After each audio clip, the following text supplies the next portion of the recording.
up at 5:45 this morning. I was hoping to get up early and have some time to myself to just get the day started. I actually planned on waking up at 6 a.m. I wanted to wake up at 5:30 because I wanted to work out. And then my husband was like, you need to chill. This is week 1. You do not need to be trying to get up and work out. Just focus on getting there on time first and then start working out next week. So I was like, okay. So I tried to sleep in till 6 a.m. And my son is obsessed with books. He loves reading. And at 5:45 a.m., he's up shoving a book in my face. Literally putting a book on my head like, read to me. And I'm just like, bruh, can I get 15 more minutes? And he would not let me sleep in. So I was up. But I'm glad I was up because the morning just went by so much slower. And it's amazing how getting up early can sometimes be very hard. But when you get up early, you can just be more productive without the pressure of time. So woke up, got breakfast, did the things, got ready, and I left the house. I still feel like I left the house on the edge, oddly enough. I probably need to leave the house at 7:15 to get there early, but when I show up, everybody's kind of, like I said, there's no pressure to like get there at 9 and like it's be perfect. Even though I've been getting there on time every day, I still felt like getting there at like 8:55 today. I was one of the first people there, so I'm like, maybe I'm just putting too much pressure on being on time or being early, because I've been told that if you're on time, you're late, and being on time, being early is on time, being on time is late. So yeah, that's me. So yeah, I left the house at 7:30. I walked out the door at 7:30, got to my car by 7:35. I actually pulled out by 7:40 because when you're carrying bags, you just don't realize how much time it's going to take to get in your car, putting bags down, putting on your seatbelt. It's just like, this is so much. I'm just doing too much. But anyways, got out onto the road around 7:40, and soon as I got out of the apartment complex, I'm hit with traffic. A 10-minute traffic jam right outside the door. So I'm like, what is going on? What is with just random pockets of traffic in LA? And I'm realizing that when you're going anywhere in LA, if there's pressure, you probably need to leave 30 to 40 minutes early just to be safe in case there are any crazies on the street. And the odd thing about LA traffic is that the GPS is like tripping. So like when you get on the road, the GPS says you're gonna get there 15 minutes early. Halfway through the trip, you're gonna be 5 minutes late. And then when you're getting closer to the location, you're gonna be 10 minutes early. I ended up being 10 minutes early, and I was able to sit in the car for like 5 minutes. So yeah, I got there at 8:47, not 8:55. I got there like 8:47. But the whole time I was on the road, the GPS is telling me I'm gonna get there at 9:05. So that's a whole thing. But when I arrived, starting was chill. This morning we're pretty much, hair coloring is pretty much what we went over today as well. We talked about retouching up the roots, aka we are not using the term roots, it is new growth. And it's funny how many people in class kept saying roots, because every time somebody said, so when we're touching up the roots, new growth. So we have to use the term new growth, and these are terms that are going to be on the test. So getting the terminology correct matters, because it's not just your roots, it is the new growth that has grown in between either processing or relax or whatever the case may be. In this case, it was color. So we just went over retouching up roots, sectioning and parting the hair, reiterating a lot of the lessons we learned yesterday. And she went over today how to specifically apply product to the hair. So she has a special technique where she showed us parting the hair into 4 sections, starting to apply the product from the apex and then going downward, as opposed to starting like sometimes if you see people apply a relaxer, they'll start from here and then they'll go up, but she prefers us to start at the apex and then work the product down so that you're just flipping the hair up as opposed to having to clip the hair, then unclip the hair, then part the hair. Hopefully this makes sense. I'm going to try to, I don't know if I can plug in visuals. I would like to be filming in class and kind of showing examples, and maybe I will as I get more comfortable. But for week 1, I did not want to be the new person in class with my camera, my phone out, filming every little thing everybody says. I don't want to be that girl with the phone out. So I've tried to keep my phone up so that I can focus. But as I get more comfortable, I will start filming more things if I'm allowed to. I see no camera signs all over the place, so I'm also like, can I film certain things? So I'll ask before I just start vlogging the class. But I did get B-rolls of a little bit of things here and there, but I'll probably have to plug in visuals of certain things that might be more relevant. But we went over that. She talked about applying product to the new growth and how she prefers a dab method as opposed to a swipe with the brush, because a swipe with the brush you're kind of removing product as opposed to dabbing the product on there. So I thought that was a cool technique. Hopefully this makes sense for girls who do hair. I think it will. So I thought that was a nice technique that I feel like I learned.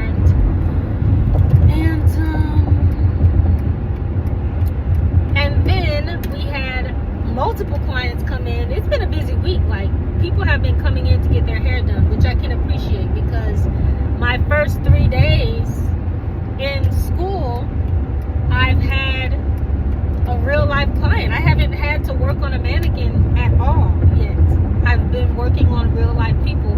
And today, one of the students wanted to get her hair done. She pretty much had new growth, brown hair, and then her hair she's dyed her hair blonde and pink. So she had a layer of pink and a layer of blonde, and she was trying to wash out or lift the pink to get rid of the pink to make it all just blonde. So me and another student tag teamed on her hair, putting together a mix to lift the pink to match the blonde.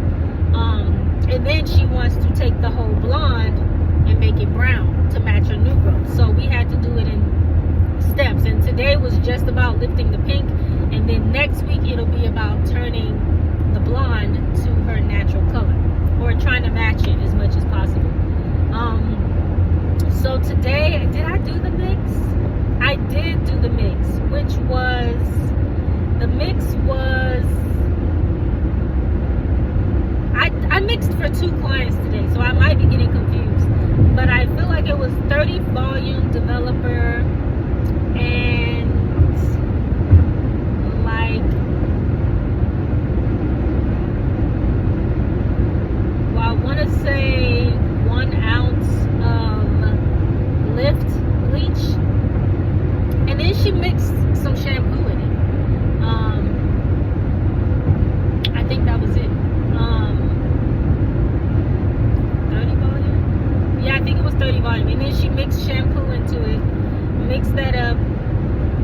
She gave us a technique to mix the product with the tail end of the brush so that you don't get product stuck in the brush prior to applying on the client's hair. So we did that, mixed it up, and then we just went in and started applying it to only the pink sections of her hair.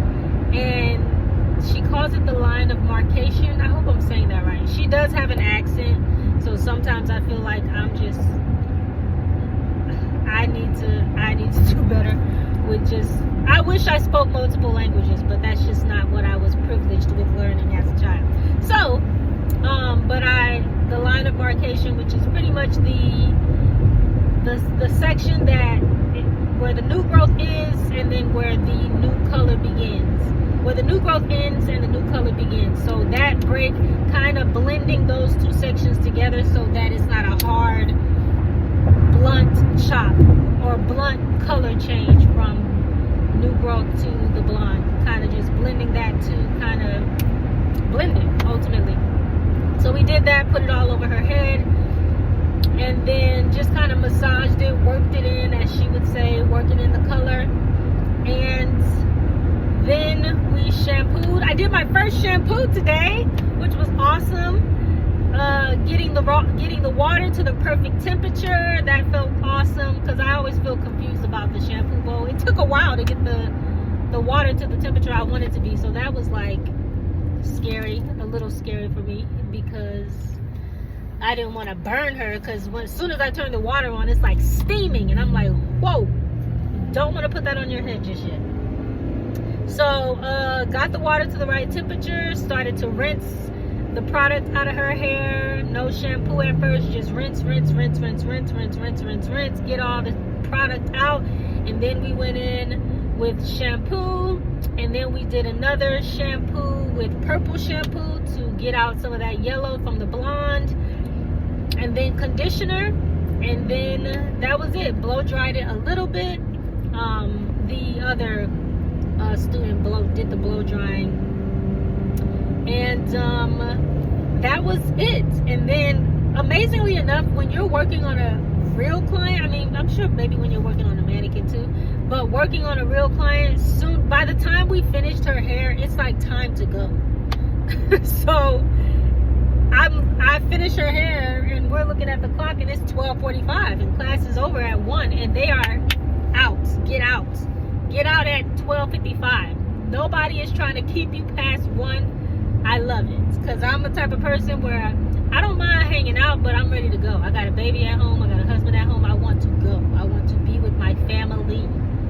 I don't want to be here with y'all, even though I do, but I don't. I'd rather be at home with my family, like I said. So I appreciate that other people were gone before I was even done. I'm like, okay, people leaving, let me get my stuff. I'm done. We done? We good? Okay, goodbye. And I'm about to make the wrong turn. Am I making the wrong turn?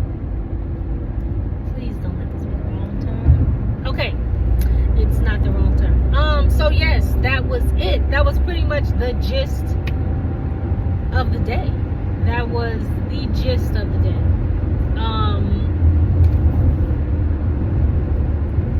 Yeah.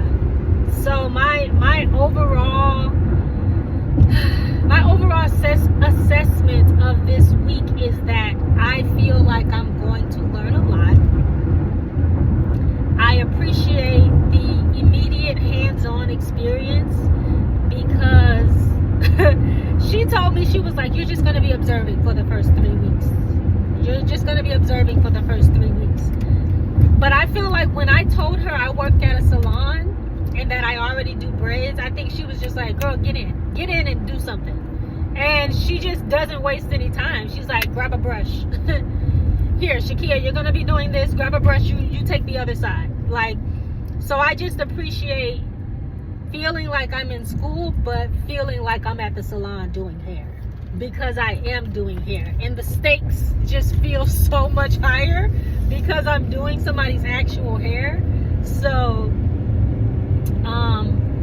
it feels good. I don't know if other schools are like this. I don't know how other schools are ran, but it just feels good to feel like, even though it's only 4 hours, I don't feel like a minute is wasted. I don't feel like a single minute is wasted. I don't have a single minute where I'm not doing something. And that's what I signed up for. So, yes, week 1 was great. All the students are great. I feel like we're all I feel like I'm connecting with each of them individually in a nice way, and getting to tag team with other girls is awesome too. Me and one of the other students, we talked about teaching each other things. So she really wants to learn how to braid, so I was like, I'll definitely teach you how to braid. And she wants to teach me how to do gel X nails and hopefully present it to the class. So that's something I'm definitely open to and would love to do, just teaching the girls how to braid, because like I said, I'm the only black girl in class. So not saying that white women don't braid, because I'm sure white girls get braids, but white girls don't get braids like black girls get braids. Like, we get braids like I got braids. Like, that's just what we do. I was like, girl, I've been braiding since I was 12. Like, I don't even remember learning how to braid. I actually need to go learn how to teach you how to braid, because I don't even know how I taught myself. And I don't even know how to explain how to braid. It's literally muscle memory for me at this point. I don't think about it. Me braiding is like me tying my shoe. So now when you think about tying your shoe and you're like, oh, I gotta teach my son how to tie his shoe, so what am I gonna do? Am I gonna teach him bunny ears, then loop under, then like even something as simple as learning the language you need to use to be able to teach somebody how to do it is a whole nother ball game. So I realized that teaching is another art on its own, and how well you communicate and how well you are able to communicate is how well somebody's going to be able to learn from you. So yeah, I told her I'm gonna watch a few YouTube videos and see just how women kind of explain it. I've already watched one, but I'm excited about that. So yeah, I have nothing. I feel like this week is a 10 out of 10, maybe a 9.5 out of 10, because I don't have my kit and I feel like I haven't been able to use my own materials. But I put it back at a 10 out of 10 because I haven't needed my kit. I haven't used a mannequin head a single time. So it's honestly an 11.5 out of 10, because since day one, I have put my hands on an actual person's head. And like I said, I don't know if that's normal, but I've been working, and I feel like I'm getting real hands-on experience, and I feel like the customers who are coming in trust the students and are letting us play and letting us learn. So yeah, I have no notes, and now I'm free until Tuesday. I don't go back into work until Tuesday. I'm actually doing hair today. I have a sister locks retightening at 3:30. I'm just getting home. I'm pulling in at 1:33. So I'm gonna get in the house. I'm gonna have some lunch. Baby's not up from his nap yet, so as soon as he wakes up, I'll nurse him. I'm pumping milk for next week to put in the freezer just so I can get ahead of the game. And yeah, I have a retightening at 3:30. I don't know if I'm gonna be doing hair after school every single day, but this is a client I had to reschedule. But we'll see. If I get the hang of it, I kind of want school days to just be school, and then once I get the online portion set up, my goal is to come home and take a break, have lunch, hang with the family, and then spend the evening doing the online portion, as opposed to rushing and doing hair, and then use Friday, Saturday, Sunday, and Monday for my clients that I already have in the salon. For whoever books me, and it's first come, first serve, and just do it that way. But we shall see. If you are still hanging on, let me know if you have any questions. This is a brand new journey for me. So if you are in cosmetology school right now and your journey is different, I'd love to hear about it. I'd love to know kind of what the differences are from other programs, and maybe if there are any questions I could be asking or any techniques that I should be learning for real life stylists who have maybe, I don't know, who have already been in school and have been like, I wish I would have learned this, I wish I would have focused on that. Yeah, I'm interested to see. And I'll obviously talk to the salon owner I work at to see if I can start learning some things from her while I'm there, and maybe shadowing her more, especially when she does color, because I'm doing color right now. So whatever I'm kind of doing in school, I want to try to mirror that in real life and try to get some extra learning just to be on point with that. And one of the students told me a lot of salons offer specialty classes, so they might offer a 3-hour blowout class where all you're learning is blowouts for that 3 hours. So I really want to look into things like that, because I think that'll just help hone in on the skill set a bit more.